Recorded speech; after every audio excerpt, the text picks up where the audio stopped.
Hello and welcome to our panel. Really appreciate y'all being here with us today.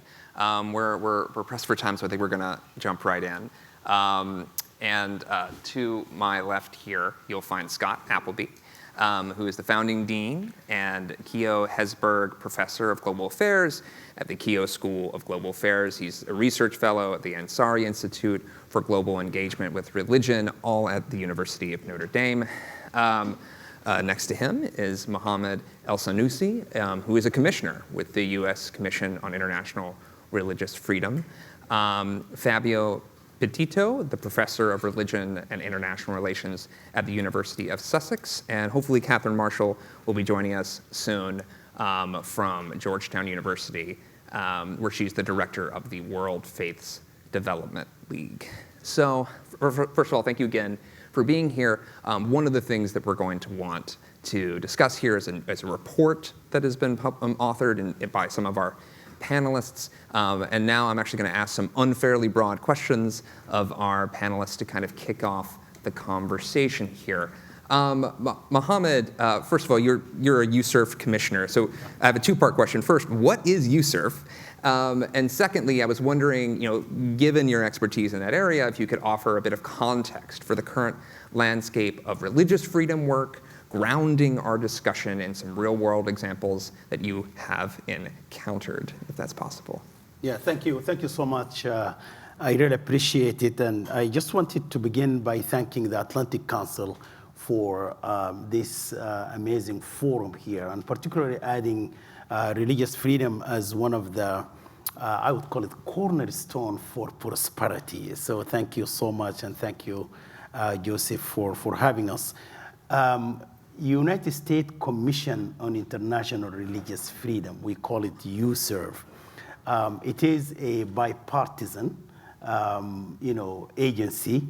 We are created by the Congress by the Act of the Congress in 1998, International Religious Freedom Act. Our mandate is to examine religious freedom abroad using international standards to assess the compliance by foreign governments and make independent policy recommendations to the President of the United States, to the Secretary of State, and to the Congress. So we issue an annual report, and a little bit of commercial here. Our report is coming out on March 25th, where we're going to actually recommend which countries should be designated as countries of particular concerns and all of that. I think that's enough for the USERV now, right? But to your second question about the state of religious freedom around the world today, as you all probably know this, the state of religious freedom or belief around the world, around the globe, can be described as complex, interlinked, and often grim. You see in many parts of the world today, individuals and communities continue to face severe challenges to their rights to practice, to the rights to change their religion, and to the right also to express their religious belief freely. All forms of discriminations and bigotry continue to spread like just a wildfire. Individuals continuously face death, torture, threats, imprisonment, and harassment on the basis of religion or belief. This is the state of the religious belief today. Moreover, we'll see churches, synagogues, mosques, houses of worship are being also, have been desecrated as well. So, I mean, we can go from country to country to describe the situation right now. You can see in China, for instance, abusing the religious freedom of the Uyghurs, Muslims, for instance. You can see in Iran, you can see that there is also, abusing the freedom of people as well to practice. We can go to India and see what is happening in India, particularly for those religious numerical minorities in the country. So I think it's the situation is very bad, but we continue to bring this, to light, assuming that and hoping that we can find the best way to address them. Thank you for that. And I should note for our listeners, the name of the report that we're going to be discussing today is Changing the Conversation About Religious Freedom, an Integral Human Development Approach. And we'll get into what some of those terms mean in a second here. Looks like Katherine is joining us. Hello. Yeah, well, just in time. Well done, Katherine. No worries. I have a question for you, but I will let you get settled first. So I'll pitch it to Fabio Petito first. Fabio, all of what was just discussed is happening amid an active policy world that can shape the outcomes for all kinds of people all over the globe. How is the policy world reacting to these shifting sands within the religious freedom world? Well, it must be said, undoubtedly the United States led on this policy with the system that you have just described. But nowadays, I would say, we can say that the international policy community in the last 20 years has definitely strengthened its foreign policy tools, its global advocacy, and the multilateral international collaboration among governments to protect, promote freedom of religion or belief through foreign policy in different ways. And just to give you an example, 1998, yes, the US is the first to create this mechanism that allows foreign policy to take this human right as a very important one. But nowadays, just to give you an example, we have the Article 18 Alliance, which is an alliance of 38 governments, not only Western, now not only the Atlantic community, but there are governments from the global south who have committed specifically to protect and promote freedom of religion and belief through foreign policy. So there is this move.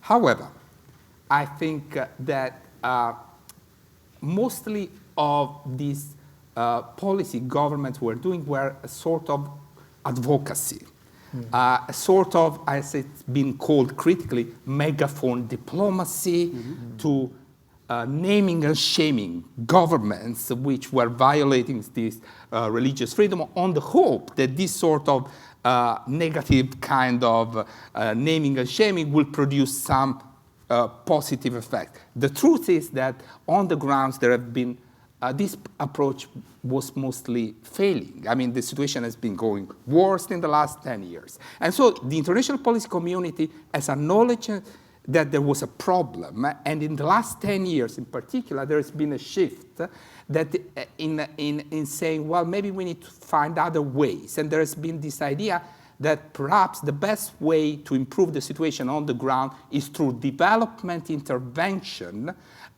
in which governments can support, collaborate with the local actors, stakeholders on the ground, in particular civil society, to try to improve via development assistance this situation. So that in the last 10 years was the new approach, more bottom-up, rather than top-down, naming and shaming, bottom-up development intervention. And in the last 5 years, and that's where our report comes, I think, and builds on, there has been another acknowledgement that much of this work was thinking of religion mostly and religious actor either as the victim of violations or sometimes the perpetrators of violation of religious freedom. In the case, think of religious extremist group that were violating. And there was an acknowledgement, actually, no, religious actors can be part of the solution of improving the religious freedom environment in different countries. And so this idea that we need to think of religious actors on the ground as partners of governments, international organizations in combating discriminations or persecution based on religious or belief.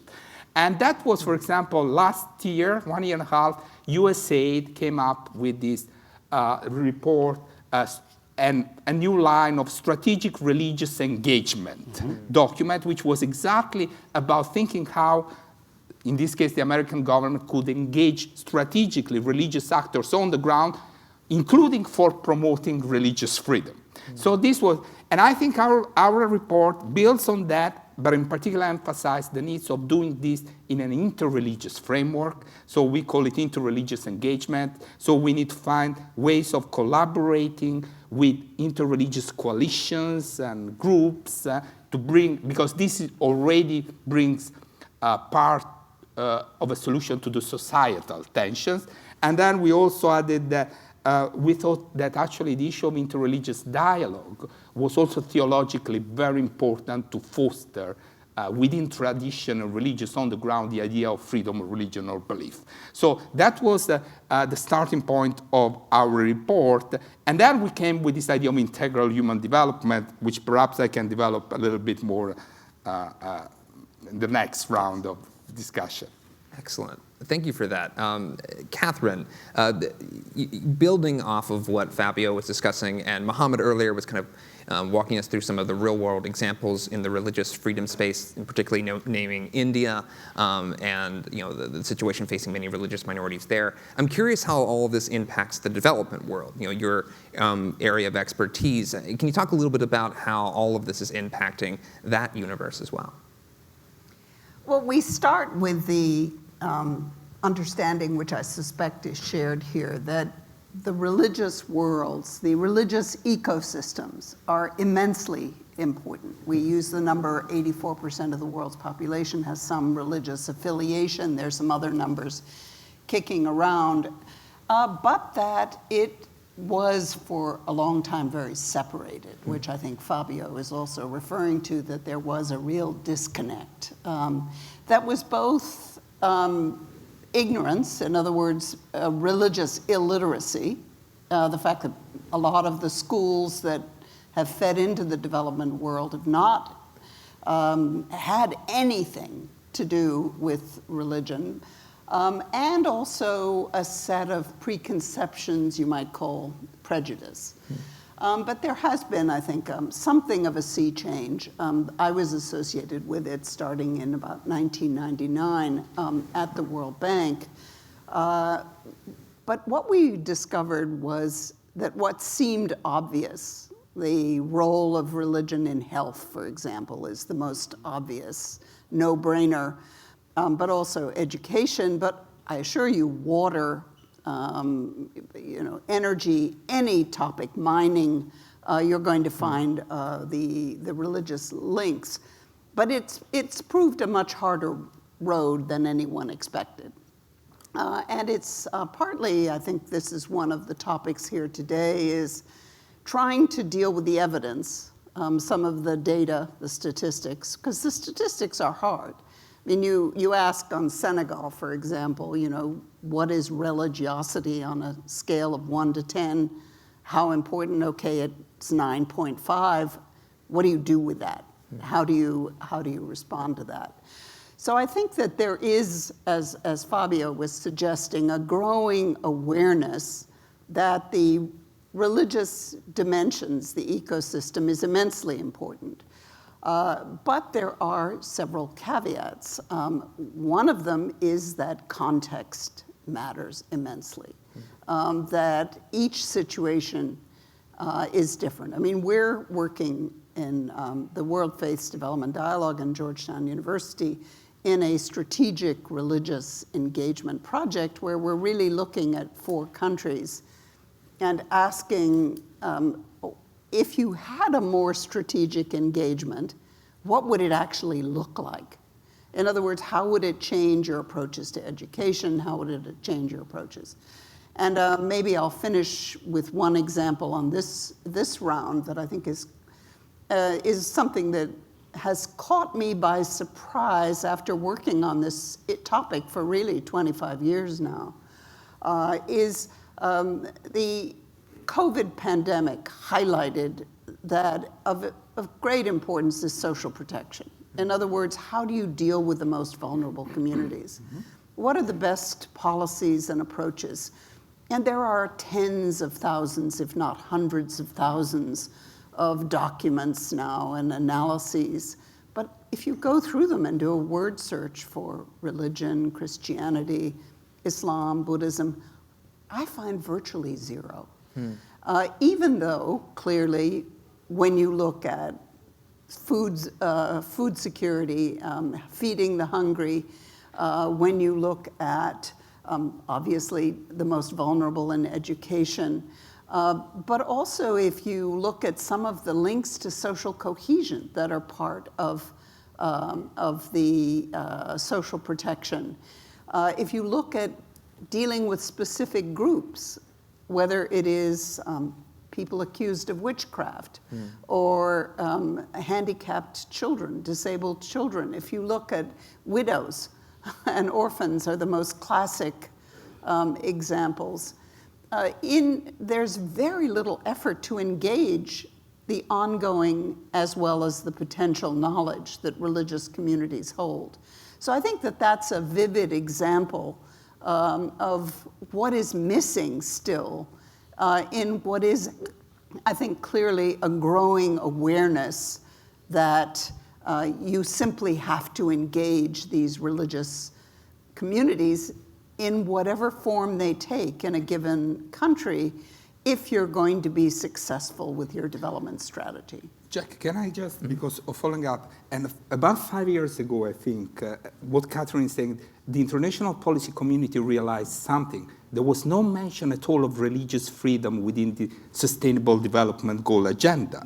Right. But they started to realize, actually, that among the most vulnerable communities affected by things from climate change to all sorts of poverty kind, were communities that actually were discriminated because of their own religious and beliefs. So now, in the last few years, this link between the SDG and the religious freedom kind of agenda has become much more focused. And that's where then also we were helped immensely in the report, because that was what Pope Francis also was pointing in his speech at the United Nations, in which he said, you can't really the success of the SDG agenda will require also the respect of spiritual and religious freedom. So that was the other background. But Fabio, if you allow me, Jack, here, is that, yes, there is that recognition for the critical role of religion and religious actors. But this recognition is not supported. Still, you will find these mushrooms of ambassador at large for international religious freedom. In Europe, we have 14 of them, right? But they are not supported. They are not actually capacitated to do the work. Just actually recognition to check the box, but no specific actual support, although we know that the potential is also underutilized.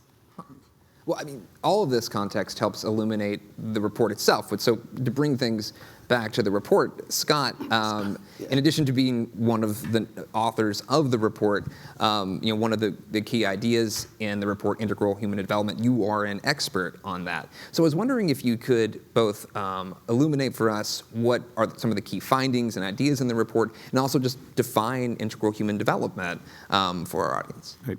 Thanks, Jack. I'm going to do so. I'm going to stick to my text because I want to stick to my time. And I should mention that what I consider my time is slightly different from what the moderator considers, only by a minute or two. So pardon me for going to the text. And I'll also mention that there will be a quiz after this. The doors are locked, and so pay attention because you won't get out until you pass the quiz. Here we go.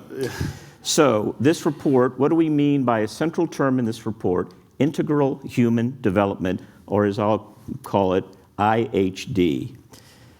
Well, IHD performs a specific function in that it brings together under one roof the array of value propositions, human rights, and freedoms which have been codified and promoted for decades.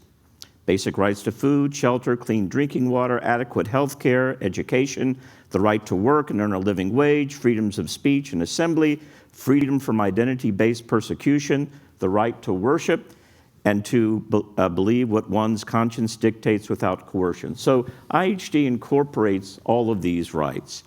By virtue of comprehending these rights and freedoms, in seeing them together, IHD makes three fundamental claims, each of which is informed by a religious or spiritual perspective, which is not to say that these claims are necessarily incompatible with the secular worldview.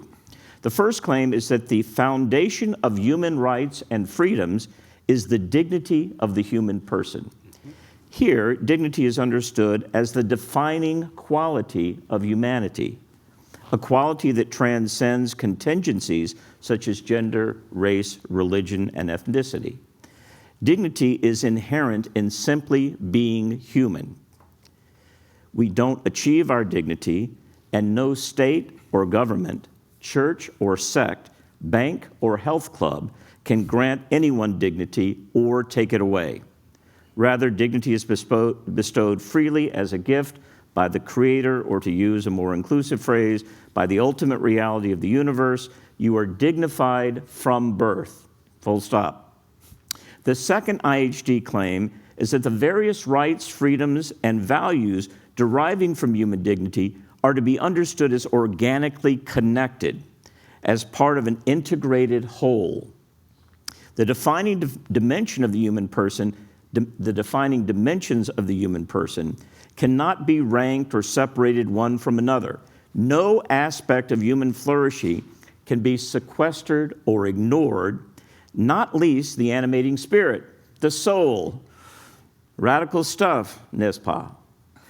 The third claim is that any society which aspires to become healthy, just, and humane must place the requirements of human dignity, the class of personal needs that allow a person to lead a dignified life, at the center of public debate and political culture. And so, a brief definition for your quiz of integral human development. IHD refers to the state of a society in which the irreducible dignity of the human person and the cultural and spiritual, as well as the economic and material requirements of human flourishing, are central to political and social life and upheld by the rule of law. So you might say, so what? This all sounds very lofty and noble, but there are so many practical questions that need to be addressed. For example, what concrete differences would these claims and this perspective make were they to become the framework for discourse and policy addressing religious freedom? The report offers two interrelated answers to this question, each based on the conviction that the campaign for religious freedom must be depoliticized in a very specific way. First, situating religious freedom within a comprehensive statement of the truth about the human person would both relativize and prioritize it as a concern for public officials and policymakers.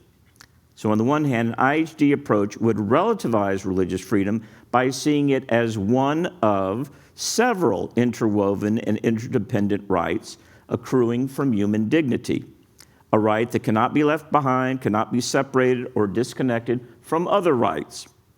So as in, well, they can assemble, they can speak freely, but only as long as they leave out their unpopular marginal beliefs and rituals. So you can't isolate religious freedom from other rights. So in that sense, you relativize religious freedom by embedding it in other rights, but with its emphasis on the spiritual as well as the bodily nature of the person, IHD also places front and center the spiritual, the spirit that animates the whole person. In so doing, it gives an account of the freedom to believe and worship according to one's own lights as the key to all the other rights, and can never be excluded or minimized, this right to religious freedom, freedom of religion and belief. In this way, IHD provides an anthropological basis for prioritizing religious freedom, not merely a political basis. So you go back to fundamentals, so to speak, there's an anthropological basis in human nature for prioritizing religious freedom. It's not merely a political football. So prioritizing the politics of religious freedom by this reasoning is putting the cart before the horse, that is, the politics of the human person, or the human person before the politics. Can policymakers be persuaded that it is ultimately more effective to heed first things first, that is, to get our thinking right before making policy? The report offers a second rationale for IHD by arguing that religious freedom and authentic human development are intertwined and interdependent. If a given society accommodates religious pluralism, even better, celebrates, protects, and enshrines it, civil society becomes more creative and vital, as does the climate for economic growth. I'll mention briefly, because I really want to stick to time. There are second practical questions. Is this IHD framework for religious freedom sufficiently local it has to be local, it can't be imposed from top down by any particular religious tradition, and is it sufficiently diverse that is applicable across the range of situations, context. So IHT can't be an abstract idea imposed upon local communities and their own cultures. It has to be integrated within them, and there are resonances with all the religious traditions to this concept of human dignity, of what we call integral human development. Part of the agenda for this particular project, the report lays this out, is in fact to go deeper into the specifics, ways in which this concept of integral human development can support religious freedom on a cultural basis, on a local basis. Now that is half of what I wanted to say. So even though you may be annoyed by how long that went, it's really quite virtuous. I'm stopping now. Well, I should note, the whole time you were talking, all of the panelists were taking dutiful notes. I feel like they're certainly not leaving without the. And I want to go ahead and leap to Fabio. I know you're also one of the authors of the report. I'm curious about how you see the report, inculcating within the policy world, and also I'm just curious what notes you were taking in response to that. I'm always a great student of Professor Appleby. No, but the truth is, he put it incredibly well. I mean, what we have tried to do, and that's the subtitle of our report, we think that there is the need to change the conversation. And changing the conversation on how to, to promote, to protect these important and fundamental human rights all over the world is also about, making this conversation more possible with countries, but also society and cultures which have shown a deficit of trust in this system, which is saying we are promoting these values, which is being perceived as being Western and therefore with a lot of problems. And so the idea is actually integral human development might offer a way to change the conversation and perhaps doing some progress, also with more recalcitrant kind of actor. And I think, the move has been that integral human development exactly emphasizes the societal value of religious freedom. So religious freedom is seen also as a tool in the sense that living with dignity for all requires not only freedom from persecution and discrimination, this freedom from, but requires also freedom to be able to contribute with your normative visions, religiously, spiritually based, to the common good of society. So, and that's a different conversation that can happen. So, and I think recognizing that society that promotes religious freedom can develop in a way that is more enriching. So that's a different way of saying the same thing that Scott has said. The other points I want to emphasize, our integral human development conceive of religious freedom as something that cannot be exported, but can only be cultivated within the specific cultural, historical development of. So there is this emphasis on cultivations, and a cultivation that can be brought also by, a dialogue based on different perspectives. But that's what the local way. And finally, I want just to that opens up, for example, the possibility of thinking of indicators and measurements in a different way. We have quite a lot of measurements and indicators on religious freedom which are negative. And so they emphasize the violations or the restrictions governments impose on these human rights or social hostilities. And, the Pew has been producing, the US Commission has drawn on that. But what if we take this approach? We actually need to think of possibility of measuring the positive contribution that religious freedom can make to the flourishing of society. Can we think of different way of measuring indicators that can point that? So that's the kind of way of changing the conversation that we have been suggesting useful in our report. Yeah, so Fabio, thank you so much. I'm glad that you're now basically saying that the policies are not working. But I wanna also basically support what you have said earlier. This naming and shamings are not working, right? And if we're yet to have indicators, but I can give you specific examples from the field how basically dialogue and collaboration and discussions is working. Let me take you to Uzbekistan.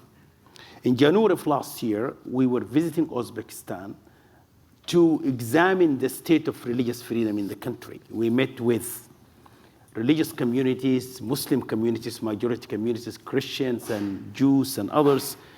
We had a meeting with the Baptist pastor, and the meeting happened to be in a community center. So I asked the pastor, then tomorrow is Sunday, and I would like to come and worship with you to your church. He said, well, my church is not ready. I said, why?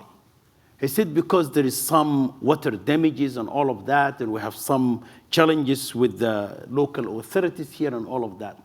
So I told him, look, pastor, I know there is a majority of Muslims. You are in the beautiful city of Bukhara, beautiful mosques and all of that. But the tradition of Prophet Mohamed, peace be upon him, he gave the Christians of Najran 1400 years ago a place to worship. Why not if I talk to the government and they give you a mosque to worship until your church is ready? He said, wow, that's out of the box thinking. And I talked to the government of Uzbekistan. Our ambassador in Uzbekistan hosted us for dinner, and there is a deputy foreign minister was there, an advisor to the president. So I brought the issue to them. I told them, look, we have all of these beautiful mosques. This pastor, Baptist pastor, is struggling. He cannot even cater to his elderly community. Why not give him a mosque so that the Christian can worship until this is fixed? So they said, well, we never thought about this. But through dialogue, they took it seriously.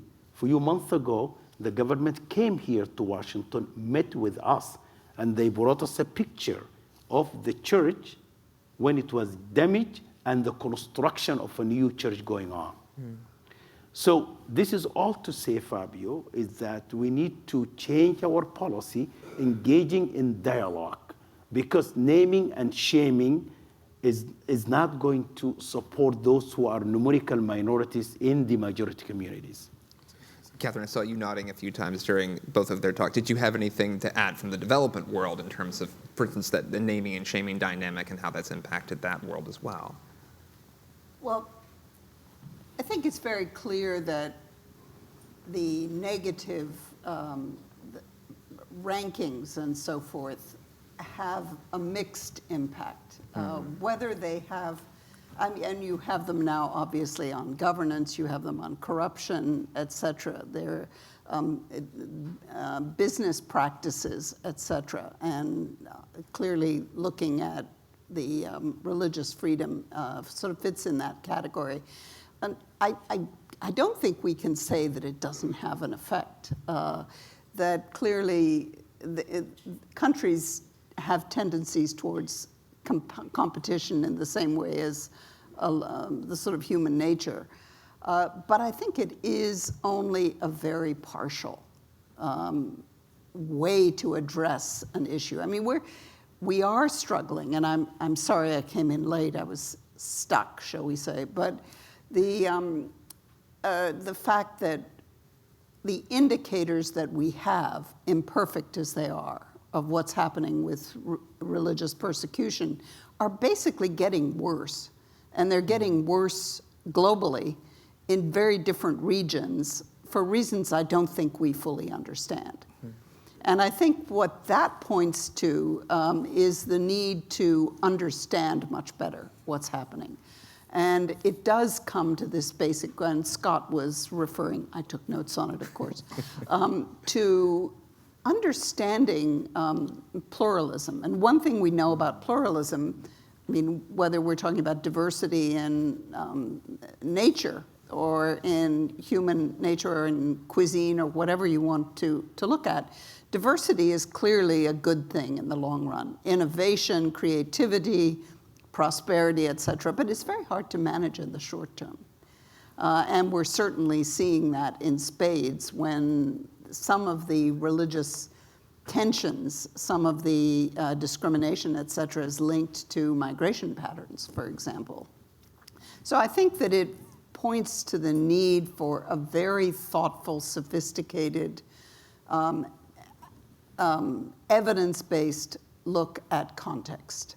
And that is one of the big things that's missing as we look towards more strategic approaches. And so we have to answer the question, what is unstrategic? Well, unstrategic is doing things in fits and starts, paying attention to only one group, having a very partial view where you sort of latch onto something. During the COVID pandemic, saying, oh my God, we've got to have the religious leaders supporting vaccination or whatever. A more strategic approach would involve really trying to look in an integrated way at religious ecosystems. Not only clerics, not only theologians, looking at the institutions that support children, that support the vulnerable, really having an overall understanding and making sure that in policy thinking and decisions, which is what development is about, that they are at the table, that you find ways to engage in something that's complicated because language can be different, attitudes can be different, but to find ways to cross these bridges, to work across different sectors. Well, I do want to get questions from the audience in a second here, but before we do, I would be remiss if I didn't note that this report is being released and this conversation is happening in a period of kind of upheaval in a lot of your spaces. As a reporter, and I'm realizing as I said that, I'm not sure I introduced myself. Hi, I'm Jack Jenkins. I'm a reporter with the Religion News Service. I cover the intersection of religion and politics. And in that reporting, just in the last few weeks, with the incoming Trump administration, we've seen cuts to USAID. I've spoken with folks who try to work, whose funds, people who work abroad with funds that were provided to them by USAID to do religious freedom work that have been cut off. I've spoken to religious groups here in the United States that work with foreign aid who have also had many of their contracts with the federal government frozen or ended, so they're unable to do the same work. And while a lot of these cuts have been celebrated by supporters of the Trump administration, they have also engaged with a lot of criticism. As such, I'm curious how, I'll turn to you first, Scott, how you interpret this report and its findings and the state of your respective fields amid this period of upheaval. I think it's fair to say that the MAGA movement has been, in its effort to really destabilize and reduce the administrative state, the bureaucracies, and all the cuts we've seen. Not only in that, but also in its embrace of a kind, in certain ways, of a kind of Christian nationalism. In these ways, what we're seeing in these last couple of months is the antithesis of integral human development. It is in no way resonant with the idea of the equality because of human dignity of everyone, the needs of the most marginalized and the poor being front and center. There seems to be a narrow, for many of us, grieving about this, a suffocating nationalism, and one that seems to narrow its religious focus to one subset of the rich, diverse, global, and national religious community and world. And so those of us who advocate for integral human development, for human dignity, and for hoping to see these values appear in policy in this country and in other countries, as we think in the past, there have been many expressions of these fundamental human values in policy. We're rocked and shocked and taken aback and trying to figure out what is the best way to advance an agenda of human dignity and religious freedom in this context. And I'll close by saying one quick point we all made is that you begin with the local, you're attentive not to the bigger structures as much, you don't rely as much on government, certainly in this era, but you begin to work with the particular local communities and try to address questions, concerns for dignity from that lens, and then rely upon non-governmental sectors, the private sector, other sources of support that recognize that it's in the interest of the United States to have the human interest in mind, not only in this country, but around the world. I didn't know if any of the rest of you had any response to that. I think Scott has put it very well. I'm happy to move to. I do the want to turn questions, around to you. Could you wait? There's a microphone that needs to get to you. Yes, there we go. Thank you for the discussions, and I wanted to comment the Uzbekistan situation when you praise this government. It's Uzbekistan government needs to be held accountable. The way they speak to you, the way they treat you is totally different. The way they treat religious minority on the ground. And accountability is absolutely necessary. If I hear you, it's misleading. It doesn't show the reality, the brutality of the country. And for instance, right now there is a Christian Baptist who is in prison in Kazakhstan, but he was in prison in Uzbekistan because of his faith, because he has Muslim background, but he is Christian, and he was tortured by the hot screwdriver, and it left remarks. And do you think Uzbekistan shouldn't be held accountable for these violations? There are churches that cannot get registered in Uzbekistan, and if you meet without registration, it's a violation of the law of Uzbekistan. And there are so many injustices that are happening. I hope you will listen to the locals and not to the government officials, because the government officials, they will bow before you and they will do anything you say. You will tell them, get the moon, they will get you the moon, because they are capable of doing that. But please do not be fooled by their treatment of you as U.S. delegation, okay? Thank you. All right, great. So, thank you so much. Let me tell you, my visit to Uzbekistan in January of last year, I was not a commissioner at the time. That was an independent civil society. I had with me 3 evangelicals, and I am a Muslim. And we went there to look into the situation of religious freedom, right? And then the example I gave is really to say that dialogue helped this particular Baptist community. But I completely understand there is challenges of registration. The Jehovah's Witnesses are facing problems in the country. The Shia communities, I visited them, facing problems. And when the delegation came here and told us that they start construction of the Baptist church, I pushed for more. I told them, but the Jehovah's Witnesses, 20 years they're trying to register, they cannot. The Shia community who visit their mosque is not as beautiful as other mosques. So we talk about all of these things, but we recognize that there are a lot of challenges in the Central Asian countries that need to be addressed. But the point I'm making is that, yes, we're going to report. Yes, we're going to talk to government about what's going on in their country. But in the same time, we need to find is the dialogue and collaboration can support the numerical minority communities on the ground. That's the point I'm making. We have a question in the back there. Hi, good evening. My name is Katherine, SEC Group and Institute for Democracy and Development. This year, Institute for Democracy and Development is like our small think tank, but we did big research on how Russian disinformation work through issue of religious freedoms. And it became very interesting because they use ratirs and different organizations which sponsor it directly from Russian government in Eastern Europe, Central Asia, and in some European countries to make disinformation about other religions, like about evangelists, Baptists. So they, for example, publish articles that evangelists do some parties, and they post 200 articles about that. And of course, as it's financed through cryptocurrencies or through cash payments, like European countries really can't like block it fully. So my question is, do you met the same like strategy from Russia or China in other regions where you have experience of?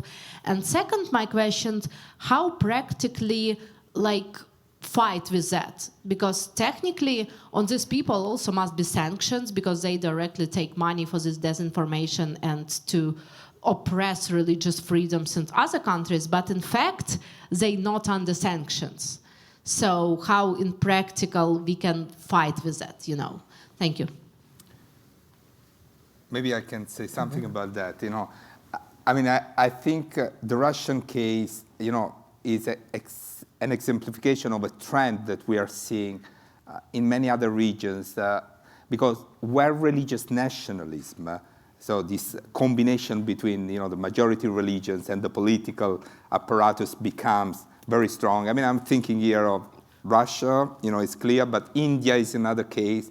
I mean, that was clearly a big challenge to minorities. Now, the issue you're mentioning is one of the recurrent criticisms that some of these countries have been doing, and it's about proselytism. You know, proselytism, so the fact that there will be a kind of, you know, infiltration and manipulations, in particular linked to some often Christian groups attached to the interest of the West. I mean, that's the argument being made in Russia and in India, very similar. Now, what do you do about that? Sanctions? I've never seen, you know, yeah, the Commission recommends sanctions, but has ever the American really implemented any serious sanctions that have been effective? Well, I mean, we recommend, for instance, we recommended India to be a country of particular concern. But the State Department, they have their own politics, right? Politics, they give the issue waivers. But the point being that, you know, unfortunately, I don't see much of real effect by saying making them accountable. Yes, of course, there will be the United Nations system or the Organization for Security and Cooperation that can visit any of this system. But for example, I mean, the Russian case and more, but in India, I think there is actually more work to be done of this sort of dialogue. Because, you know, we need to understand that the Hindu nationalists, they have a genuine claim against proselytism that is based on a series of arguments that I think we in the West, in particular, haven't taken seriously. So I think there needs to be a kind of more sophisticated dialogue involving important actors of the Hindu nationalist kind of structure, religious leader, public intellectual, political, because I think there is some advancement that can be made around these issues. So I think we need to try to think more creatively if we want to see real progress on the grounds, because ultimately, you know, the people who are suffering are the minorities, the people which are there. So, I mean, the Russian case at the moment with the war, I think it's very complicated. For example, I've seen a report of the Russians declaring the violation of religious freedom of Ukrainian Russian Orthodox. Of course, at the moment there is, you know, undoubtedly, because they are seen as a Trojan horse of Russia within Ukraine. So the conflict is making the situation incredibly challenging. So I would add very quickly, although this is a dark time, in the sense of, my point is to amplify voices, and we just had the Voice of America shut down. That's not the only voice. But one of the things we learned when we studied religion, speaking of Russia and the support of the Russian Orthodox Church for Putin's regime, is that orthodoxy is in itself contested. Other Orthodox churches and leaders are contesting Russia. And those voices are not as empowered as the Russian national voices. And if there are ways we can figure out how to amplify and empower voices within religious communities themselves, in this case, transnational Christian Eastern Orthodoxy, that's one strategy for making it clear that the propaganda is channeled from a certain source, but doesn't speak for the tradition, doesn't speak for the religion. And that's one important thing that we have to fight for, amplifying voices that demonstrate the diversity of positions and debate the authenticity of those that are spreading false information.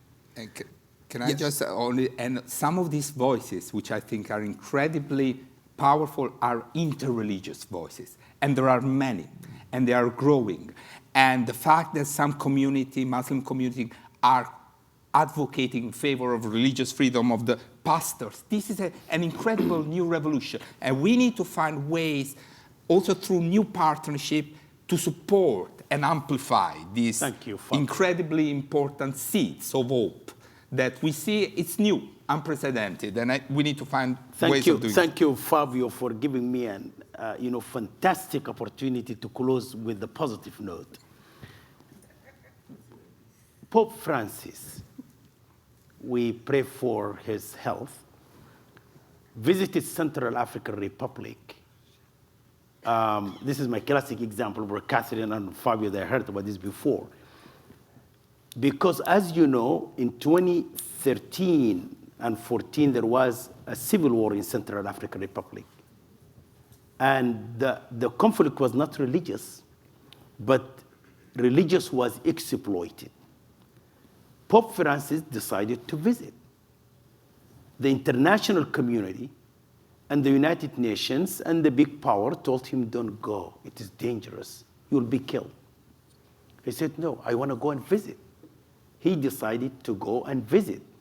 Now, another dimension to this, what made it possible for a ceasefire between Antibalaka and Selika is an insider mediator woman was able to attain ceasefire so that the Pope can visit. Again, the role of woman here. When he was on the ground, everybody told him, do not go to PK5, where the majority of Muslims are. Very dangerous place. He said, no, I am going. He went there and met with what? Met with the chief imam, Ahmed Tijani. And then from that place, he said, faith over fear. Religious freedom brings prosperity. Religious freedom brings prosperity. Now, when you go to Car, Pope Francis is quite popular in the Muslim communities because of his courage. He visited the minority suffering and said, faith over fear. You have your religious freedom to practice. He empowered the community. That's where we see the interreligious collaboration is quite important. Thank you. And on that note, that we're up at time, so please thank our esteemed panelists. I have to close with that. Thank you all. Thank you for this wonderful panel. I really enjoyed the conversation. This